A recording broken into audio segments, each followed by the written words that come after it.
নমস্কার, আপনারা দেখছেন দৃষ্টিভঙ্গি। আমি মধুরিমা রয়েছি আপনাদের সঙ্গে। শুরু করছি আজকের মধুরিমা এবং এই মুহূর্তে আমি বসে রয়েছি পলিটিক্যাল অ্যাক্টিভিস্ট চন্দ্র বোসের বাড়িতে। চারপাশে রাজনীতির যে পরিস্থিতি রয়েছে, নির্বাচন আসন্ন, এমতাবস্থায় একদা যিনি বিজেপিতে ছিলেন এখন আর নেই, তার কাছ থেকেই শুনব এসআইআর সংক্রান্ত বিষয়, আসন্ন নির্বাচন সংক্রান্ত বিষয়ে ওর কি ভাবনা বর্তমানে রাজ্য রাজনীতি নিয়ে। শুনবো চন্দ্র বোসের মুখ থেকেই। মিস্টার বোস, আপনাকে স্বাগত দৃষ্টিভঙ্গি। একটা সময় আপনি একটা রাজনৈতিক দলের সঙ্গে যুক্ত ছিলেন, তারপরে নিজের মতাদর্শগত কারণেই বেরিয়ে এসছেন। এখন আর কোনো রাজনৈতিক দলের সঙ্গে যুক্ত নন, আপনি পলিটিক্যাল অ্যাক্টিভিস্ট। এই জায়গা থেকেই আপনার কাছে একদম প্রথম প্রশ্ন রাখবো। আমরা দেখি যে আমাদের রাজ্যের নামের পরিবর্তন নিয়ে একাধিকবার কেন্দ্র সরকারের কাছে অনুমোদন চাওয়া হয়েছে, অনুরোধ করা হয়েছে, দাবিও কখনো কখনো করা হয়েছে। কেরালাম হয়ে গেল। বাংলার ক্ষেত্রে কোথাও কি আপনার মনে হয় বিমাতৃসুলভ আচরণ কেন্দ্রের? দেখুন, পশ্চিম বাংলা যে ঐতিহাসিক কারণের জন্য পশ্চিম বাংলা হয়েছিল এবং আমাদের বাংলা বিভক্ত হয়েছিল, সেটি কিন্তু সঠিক হয়নি আমার মতে। অবিভক্ত বাংলার জন্য অনেকেই লড়াই করেছিলেন। আমার দাদামশাই শরৎচন্দ্র বোস প্রচেষ্টা নিয়েছিলেন। নেতাজি সুভাষচন্দ্র বোস যদি ভারতবর্ষে ফিরে আসতেন, আমার বিশ্বাস যে বাংলা বিভক্ত হতো না। কিন্তু হয়েছে, ঘটে গেছে। সেই সময় যখন স্বাধীনতা সংগ্রামের সময় কিছু সাম্প্রদায়িক নেতা তারা এই বাংলাকে বিভক্ত করেছিলেন এবং যে হিন্দুরা ওপার বাংলায় রয়ে গেল তাদের যে হত্যা করা হলো, এই নেতারা কি তাদের রক্ষা করতে পেরেছিলেন? পারেননি। তাই আমার মনে হয় অবিভক্ত বাংলা থাকলে বাংলা যে দিশা দেখিয়েছিল সারা ভারতবর্ষকে, সেটি আমরা হয়তো আরো জোরালোভাবে আমরা সেই ইঙ্গিত, সেই দিশা দেখাতে পারতাম। কিন্তু দেখুন, যেহেতু পশ্চিম বাংলাকে নাম দেয়া হয়েছে বাংলা বিভক্ত হবার পরে, সেই জন্য বাংলা বলতে হয়তো কিছু মানুষের আপত্তি থাকতে পারে। তবে বাংলা, পশ্চিম বাংলা না বলে যদি আমরা বাংলা বলতে পারি, সেটি আমার মনে হয় বাংলার মানুষ সেটি হয়তো গ্রহণ করবে। তাই আমি জানি না কেন্দ্রীয় সরকার তাদের কি আপত্তি, তারা তো স্পষ্ট করে আমাদের এখনো জানায়নি। তো তাদের বলা উচিত, কেরালা যখন কেরালাম হয়ে গেল, তাহলে পশ্চিম বাংলা কেন বাংলা হবে না, সেই প্রশ্ন আমাদের মনে যাবে। পরের প্রশ্নে আসি। আপনি যে দলটা একসময় করতেন সক্রিয়ভাবে, ফেব্রুয়ারির মাঝামাঝি আমরা দেখলাম চুঁচুড়াতে বিজেপির এক নেতা তিনি বলেছেন যে যদি বিজেপি বাংলায় আসে তাহলে মাছ মাংস খাওয়া বন্ধ করে দেওয়া হবে। যদিও এটা নিয়ে বিতর্কের পর জানিয়েছেন না, ওর বক্তব্য বিকৃত করা হয়েছে। সপ্তর্ষি বন্দ্যোপাধ্যায় ওরফে রাম তিনি বক্তব্য রেখেছিলেন। আপনি কি সত্যি বিশ্বাস করেন বিজেপি দলটি ক্ষমতায় এলে বাংলা, মানে যেটা আমরা জানি মাছে ভাতে বাঙালি, সেখানে বাঙালির মাছ মাংস খাওয়ার উপরেও বিজ্ঞপ্তি আসতে পারে? আপনি তো দলটা করতেন, আপনার কি মনে হয় বিজেপির দৃষ্টিভঙ্গি কি এটা? প্রথমত, একটি সরকার, তাদের কোনো অধিকার নেই যে সেই রাজ্যের মানুষ তারা কি খাবেন বা কি পোশাক পরবেন, সেটা তাদের বিষয়। তাই আমার মনে হয় ভারতীয় জনতা পার্টি যদি এই রাজ্যে সরকার গঠন করতে পারেন, আমার মনে হয় না যে তারা, যদিও কিছু নেতা বিজেপিতে একটি খুব বড় দল, আমাকে বলা হয়েছিল এটা বিশ্বের সবচেয়ে বড় রাষ্ট্রীয় দল। তো এই দলে বহু মানুষ আছে, বহু সাম্প্রদায়িক মানুষ আছে। তবে ভারতীয় জনতা পার্টিতে অটল বিহারী বাজপেয়ীজির মতো নেতা ছিলেন। তিনি খুব ইনক্লুসিভ নেতা ছিলেন, তিনি সর্বধর্ম সমন্বয়ে বিশ্বাস করতেন। তবে এখন বিজেপি কিছু বদল হয়েছে, একটু পাল্টে গেছে, তো কিছু সাম্প্রদায়িক নেতা এসব বলে থাকে। তবে আমার মনে হয় না যে বিজেপি এখানে সরকার গঠন করতে পারবে কিনা সেটা তো বাংলার মানুষ বলবেন, কিন্তু যদি করে আমার মনে হয় না খাবারে নিয়ে তারা কোনো সমস্যা সৃষ্টি করবে বাংলার মানুষের পক্ষে, কেন তাহলে মানুষ তাদের বিপক্ষে চলে যাবে। আপনি নিশ্চয়ই খবরে দেখেছেন যে রাহুল সিনহা মনোনয়নপত্র জমা দিয়েছেন, এবং এই ঘটনার পর থেকেই রাজনীতির অন্তরে একটা বিষয় নিয়ে খুব আলোচনা হচ্ছে যে কোথাও কি আদি বিজেপি আর নব্য বিজেপির যে সংঘাত আরও প্রকাশ্যে চলে এলো। কারণ অন্দরের খবর শুভেন্দু অধিকারীর ইচ্ছে মতো এই সিদ্ধান্ত হয়নি, কি বলবেন? রাহুল সিনহা বহু বছর ধরে ভারতীয় জনতা পার্টিতে উনি কাজ করেছেন, পরিশ্রম করেছেন, পার্টি মনে করেছে। এটা দেখুন, এটা বিজেপির অভ্যন্তরীণ বিষয়। আমার পক্ষে, যেহেতু আমি আর দলের সাথে যুক্ত নেই, আমার পক্ষে কিছু মন্তব্য করা সঠিক হবে না।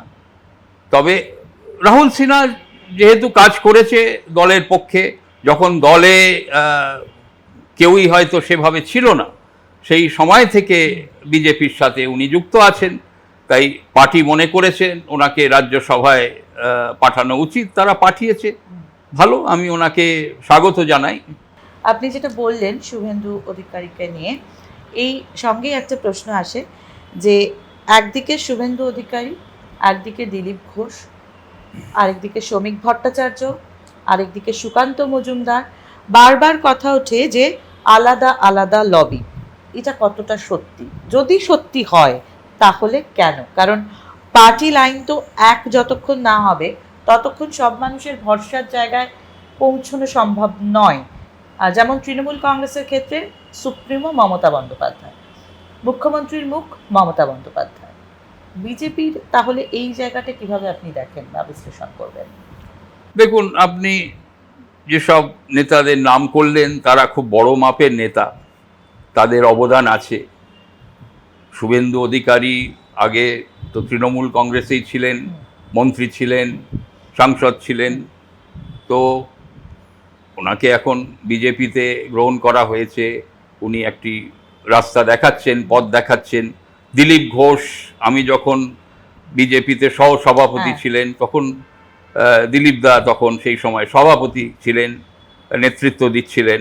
উনি ভালোই, ওনার কিছু ত্রুটি সকলেরই থাকে, তবে উনি কিন্তু ভালো নেতৃত্ব দিয়েছিলেন। দেখুন, অসুবিধে যেটা হচ্ছে, বাংলায় বিজেপি সেভাবে কাউকে একটি মুখ্যমন্ত্রী মুখ বলে তারা ঠিক গড়ে তুলতে পারেনি। এটি কিন্তু আমি কেন্দ্রীয় বিজেপিকেই আমি দায়ী করি। মাঝে মাঝে গুজব আসে, গুজব রটে যে এনাকে মুখ্যমন্ত্রী করা হবে। আমার ক্ষেত্রেও গুজব উঠেছিল, সঠিক নয় একেবারেই। তো এটি বলা উচিত নয়। হ্যাঁ, আপনার একটি নাম ঘোষণা করা উচিত। দেখুন, নরেন্দ্র মোদীজি বড় মাপের নেতা, কিন্তু উনি তো এখানে উনি মুখ্যমন্ত্রী হবেন না, উনি তো প্রধানমন্ত্রী আছেন। তাই শুধু ওনাকে দেখিয়ে বাংলায় মানুষকে প্রভাবিত করা সম্ভব নয়। তো এখানে একটি মুখ দরকার, এবং একটি যে এই গোষ্ঠী যেটা আছে এটা কিন্তু প্রকাশ্যে এসে যাচ্ছে। গোষ্ঠী সব দলেই আছে, কিন্তু সেটি একটু কন্ট্রোলে রাখে মানুষ। বামপন্থীদের ভেতরে গোষ্ঠী নেই, আছে, কিন্তু তারা কন্ট্রোলে রেখে থাকে। তৃণমূলেও আছে, কিন্তু মমতা বন্দ্যোপাধ্যায় চেষ্টা করছেন যে সকলকে যৌথভাবে একটা ঐক্যবদ্ধভাবে লড়াইটা আসতে রাজনীতিতে, কিন্তু সেটি বিজেপি সফল হয়নি এখনো সময় আছে। তাই যদি প্রচেষ্টা নেয়, মুখ্যমন্ত্রী মুখ তারা যদি ঘোষণা করেন এবং যৌথভাবে যদি সকলে লড়াই করেন, নিশ্চয়ই পারবেন। কিন্তু যেটা আমি বললাম, বিজেপি এখানে সফল হবে না, যদি ওনারা এখানকার সংস্কৃতি না বোঝে, এখনো কিন্তু মানে বিজেপি বাঙালিদের দল বলে বা বাংলার দল বলে এখনো কিন্তু মানুষ গ্রহণ করেনি। এটি হিন্দি ভাষী দল, এটি কেন্দ্রর তারা রাজত্ব করে দল, এই বলে যদি এই ইমেজটা যদি না কাটানো যায়, তাহলে বিজেপির এখানে সফল হওয়া অসম্ভব। এবার আসি এসআইআর প্রসঙ্গে। আপনি নিজেও এটাতে বেশ হয়রান হয়েছেন, সে বিষয়ে আপনি আমাদের প্রতিক্রিয়া জানিয়েছিলেন। এসআইআরে বহু মানুষের নাম বাদ গেছে এবং বিচারাধীন অবস্থায় রয়েছে বিভিন্ন কেস। বিজেপির একাধিক নেতৃত্বের মুখে শোনা গেছে এই ধরনের মানুষদের ক্ষেত্রে ওরা ব্যবহার করছেন কোট আনকোট রোহিঙ্গা বা ঘুষপেটিয়া। তাহলে তো সেখানে কোথাও একটা আপনাকেও এই জাতীয় জিনিসের মধ্যেই ফেলে দেওয়া হচ্ছে, যেখানে তো আপনিও হয়রান হয়েছেন। কি বলবেন, কি প্রতিক্রিয়া দেবেন? না, আমি কোনো হয়রান হইনি। তবে আমার যে প্রশ্ন, প্রথমে আমাকে ওই যে ইনিমারেশন ফর্ম দেয়া হলো, ওটি আমাদের ভরতে বলা হলো। সেই সময় আমার নাম 2002 এসআইআর এর লিস্টে আমার নাম খুঁজে পাওয়া যায়নি।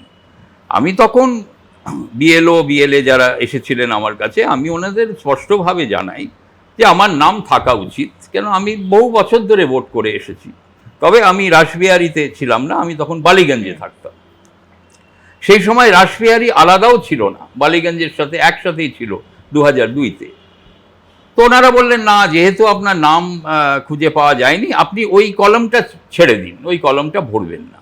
তো আমি ওনাদের কথা মতো ওই কলমটি ব্ল্যাঙ্ক রেখে আমি ফর্ম জমা করে দিই। তারপর ওনারা আমাকে জানালো, আমি তখন দিল্লিতে চলে যাই। পরে ওনারা আমাকে ফোন করে জানালেন যে আপনার নাম খুঁজে পাওয়া গেছে, 2002 এসআইআর লিস্টে আপনার নাম আছে, আমার মার নামও আছে। তখন আমি বললাম যে দেখুন, আমি তো দিল্লিতে এসেছি, আপনি এক কাজ করুন, ওই ইনিমারেশন ফর্মটি তো আপনার কাছে আছে, আপনি এটা আপলোড করছেন একটি ওয়েবসাইটে, তো আপনি ওই কলমটা আপলোড করে দিন, যেহেতু আমার নাম খুঁজে পাওয়া গেছে। তখন ওনারা আমাকে বললেন, না, এটি হয়তো সম্ভব নাও হতে পারে। কেন সম্ভব হতে পারে না এই আমার জানা নেই। ওনার সম্ভব হতে পারে না, কিন্তু আপনাকে হয়তো হিয়ারিংয়ে ডাকা হবে, আপনি পাসপোর্টের কপি নিয়ে আসবেন, আপনার কাজ হয়ে যাবে। তো এটি কেন? আমার নাম যদি না পাওয়া যেত, তাহলে নিশ্চয়ই আমাকে হিয়ারিংয়ে ডাক দিলে আমি যেতাম, আমি কলকাতায় নাও থাকতে পারতাম।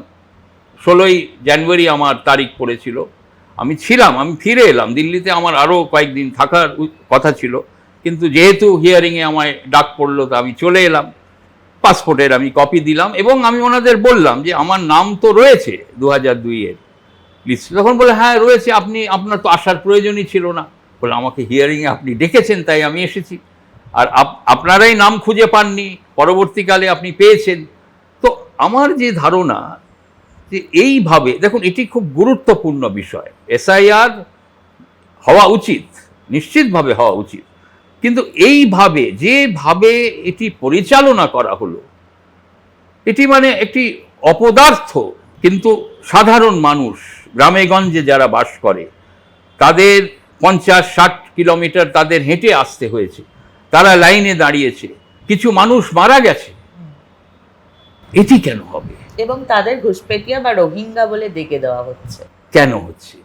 এটি কি সরকার বা নির্বাচন কমিশনের অধিকার আছে যে একটি মানে মানুষ, যার সিটিজেনশিপ, নাগরিকত্ব আপনারা দিয়েছেন, যার সমস্ত তথ্য রয়েছে, ডকুমেন্টেশন আছে, তাকে আপনি কি করে বলতে পারেন ঘুষপেটিয়া আর রোহিঙ্গা? এ তো বলা একেবারেই, মানে আমার তো মনে হয় এটা একেবারে highly illegal on the part of the government and election commission. আপনি একটা মানুষকে এইভাবে অসম্মান করতে পারেন না। তো এটা এইভাবে যেভাবে এটি করা হলো, কেন করা হলো, সেই প্রশ্ন আজকে আমি রাখতে চাই কেন্দ্রীয় সরকার এবং নির্বাচন কমিশনের কাছে। এটি 6 মাস থেকে 1 বছরের সময়ের প্রয়োজন। প্রায় 8 কোটি মানুষ, 7.5-8 কোটি মানুষ পশ্চিমবাংলায় বাস করে। তো তাদের এইভাবে আপনারা কেন বিরক্ত করলেন? এইভাবে আপনারা অত্যাচার করেছেন তাদের। আর বিএলএ যখন সবাই বাড়ি যাচ্ছে, আপনি এদের হিয়ারিংয়ে কেন ডাকছেন? যা তথ্যর প্রয়োজন ওনার বাড়িতে গিয়েই তো আপনারা গ্রহণ করতে পারেন। আগে তাই হয়েছে, আগে এসআইআর হয়েছে, আমরা কেউ টের পেয়েছি এসআইআর হচ্ছে? 2002 সালে 2002 সালে বাড়ি বাড়ি গিয়ে তারা তথ্য নিয়েছে, ডকুমেন্ট নিয়েছে, সবকিছু স্ক্রুটিনি হয়েছে, এসআইআর প্রসেস কমপ্লিট হয়েছে। এইভাবে বিএলওরা আত্মহত্যা করছে, ভোটাররা আত্মহত্যা করছে, লাইনে দাঁড়িয়ে তারা মারা যাচ্ছে। এই যে এত লোক মারা গেল, এর দায়িত্ব কে নেবে? এর দায়িত্ব কেন্দ্রীয় সরকার, নির্বাচন কমিশনের নেওয়া উচিত। ওরা খুনের আসামি। শেষ প্রশ্ন করব আপনার কাছে, রাজনীতিতে আর ফিরতে ইচ্ছে করে, বা ফিরলেও কোন দলে আসতে ইচ্ছে করে? দেখুন, আমার নরেন্দ্র মোদীজির নেতৃত্ব আমার ভালো লেগেছিল। 2014 সালে উনি যখন নির্বাচিত হয়ে এলেন, প্রধানমন্ত্রী হলেন, ওনার সাথে আমার সাক্ষাৎ হয়েছিল নেতাজির এই ফাইল সংক্রান্ত বিষয় নিয়ে। উনি যে দিশা দেখিয়েছিলেন, উনি একটি ডেভেলপমেন্ট প্ল্যান, একটি দুর্নীতির বিরুদ্ধে যে লড়াই, অ্যান্টি করাপশন ড্রাইভের ওপরে উনি এসেছিলেন। আমি যোগদান করলাম। আমাকে বলা হয়েছিল যে আজাদ হিন্দ মোর্চা বলে একটি মোর্চা গঠন করা হবে ভারতীয় জনতা পার্টির মধ্যে, এবং এই মোর্চার দায়িত্বে আমি থাকব। এটি ন্যাশনাল মোর্চা হবে, পশ্চিমবাংলার সাথে কিছু নেই, ন্যাশনাল মোর্চা, সারা ভারতবর্ষে এই মোর্চা প্রতিষ্ঠিত হবে। এবং নেতাজি সুভাষ, আমি ওনাকে বলেছিলাম, দেখুন আমার আদর্শ, আমার রাজনীতি হচ্ছে নেতাজি সুভাষচন্দ্র বোস এবং আমার দাদামশাই শরৎচন্দ্র বোসের আদর্শের উপর ভিত্তি করে সর্বধর্ম সমন্বয়। আমি এই সাম্প্রদায়িক রাজনীতি, বিভাজনের রাজনীতি যেটি বিজেপি করে থাকে, এই রাজনীতির বিরুদ্ধে আমার লড়াই। তাহলে আমি কি করে বিজেপিতে যোগদান করব? আজকে বিজেপি যে রাস্তায় চলেছে সেটি শরৎচন্দ্র বোস এবং সুভাষচন্দ্র বোসের বিপরীত রাস্তায় চলেছে। তাহলে আমাকে কিন্তু এর বিরুদ্ধে লড়াই করতে হবে। আমি খুবই শ্রদ্ধা করি নরেন্দ্র মোদীজিকে, কিন্তু ভারতীয় জনতা পার্টির যে রাজনীতি, যে আদর্শ, যে দাঙ্গাবাজের রাজনীতি তারা করে থাকে, আমার প্রায় প্রাণ চলে গেছিল। এটা সেই বাবরি মসজিদের কথা যদি আপনি শোনেন, বাবরি মসজিদ হয়েছিল, এই যে রথযাত্রা শুরু করেছিল, ধর্মকে নিয়ে কেন রাজনীতি করা হবে? আমরা সবাই হিন্দু ধর্মে বিশ্বাসী, আমরা সব অন্য ধর্মকেও আমরা শ্রদ্ধা করি, আমরা মন্দিরে যাই, দক্ষিণেশ্বর মন্দিরে যাই, কিন্তু যখন আমরা রাজনীতি করতে আসি তখন আমরা কেন এই ধর্মকে নিয়ে আসি সাথে? আমি বলেছিলাম কেন্দ্রীয় নেতৃত্বকে যে দেখুন, এই বিভাজনের রাজনীতি, ধর্ম নিয়ে যদি রাজনীতি করেন, আপনি হয়তো নির্বাচনে জয়ী হতে পারেন, কিন্তু ভারতবর্ষ পরাজিত হয়ে যাবে, ভারতবর্ষর যে ঐতিহ্য সেটি ধ্বংস হয়ে যাবে। তাই আজকে যে ভারতবর্ষকে ধ্বংস করতে যারা এসছে, তাদের আমাদের ধ্বংস করতেই হবে, পরাজিত করতেই হবে। তাহলে এই রকম অবস্থা থেকে রাজনীতিতে আবার যোগদান করবেন কি? নিশ্চয়ই, আমি রাজনীতি কখনো ছেড়ে দিইনি। আমি এখন ইন্ডিপেন্ডেন্ট পলিটিশিয়ান। কোনো দল আমায় যদি সুযোগ দেয়, কিন্তু সেই দল সাম্প্রদায়িক হলে হবে না, সেই দল ধর্ম নিরপেক্ষতা বজায় রেখে যদি কাজ করে, ভারতবর্ষের সংবিধানকে যদি সম্মান করে। বিজেপি আজকে ভারতবর্ষের সংবিধানের বিরুদ্ধে কাজ করছে। কি তাহলে আপনারা কি দল করছেন? তাহলে আজকে কোনো দল যদি এগিয়ে আসে যারা সংবিধানকে সম্মান করে, যারা শরৎচন্দ্র বোস, নেতাজি সুভাষচন্দ্র বোসের যে সর্বধর্ম সমন্বয়, একমাত্র নেতা আজকের তারিখ পর্যন্ত যে সব ধর্মকে ঐক্যবদ্ধ করে ভারতীয় বলে প্রতিষ্ঠিত করেছিল, এই পথে যদি কোনো দল আমাকে সুযোগ দেয়, আমি নিশ্চয়ই সক্রিয় রাজনীতিতে ফিরে যাব, এবং এই ভারতবর্ষ আবার খণ্ড খণ্ড হয়ে যাবে। এই রাজনীতি যদি চলে, যে আপনার স্বাধীনতার সময় যে ভারতবর্ষ বিভক্ত হয়েছিল, বাংলা দুখণ্ডিত হয়েছিল, আবার সেই একই জিনিস হতে চলেছে। অনেক ধন্যবাদ আপনাকে সময় দেওয়ার জন্য। Thank you so much. আমাদের সঙ্গে ছিলেন পলিটিক্যাল অ্যাক্টিভিস্ট চন্দ্র বোস। রাজনীতির আঙিনায় তার আসা যাওয়া তো ছিলই, আর বর্তমানে তিনি রাজনৈতিক কোনো দলের সঙ্গে যুক্ত নন, কিন্তু কোন দলের নীতি আদর্শ কি হলে তিনি আবারও রাজনীতিতে ফিরবেন, সেই উত্তর দিয়ে আজকের এই পর্বটি শেষ করলাম। আমি মধুরিমা ছিলাম আপনাদের সঙ্গে, আমার সঙ্গে ক্যামেরায় রবিউল ইসলাম।